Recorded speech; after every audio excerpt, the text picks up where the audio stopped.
Great republic. You've got him on one side, you've got him on the other. And stuck in the middle, you've got coffee, one of Washington State's biggest selling points, one of this place's biggest weaknesses right now.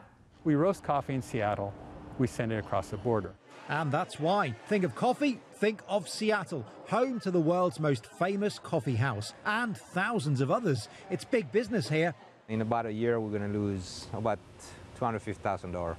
It's a big worry too, because Washington has got a $58 million a year coffee export market in Canada, and it's getting hit hard by 10% tariffs imposed in July.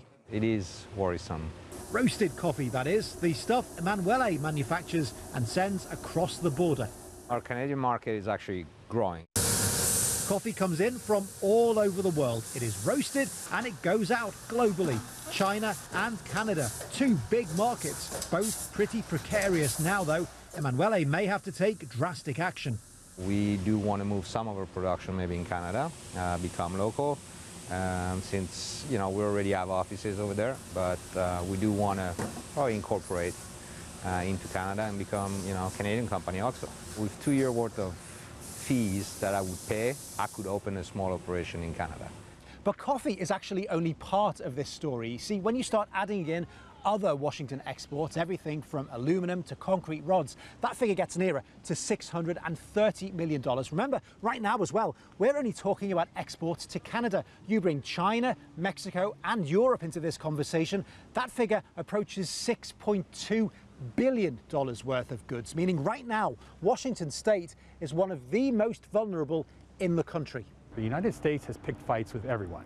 Other states vulnerable to, quote, extremely significant damage, according to the US Chamber of Commerce: Idaho, South Dakota, Alaska, Louisiana, Alabama and South Carolina. And their export of everything from perfumes to playing cards, motorboats to lawnmowers and refrigerator freezers. The problem is I don't think the Trump administration has an end game. I think that they're playing it by ear and they simply don't know where they want to end up. So right now it's a lot of bravado, but it's harmful bravado with no escape hatch. And so businesses like this carry on with their work, worried about the next moves, while politicians talk and argue in this high-stakes game with no obvious winner. Phil Lavelle, CGTN, Bellevue, Washington State.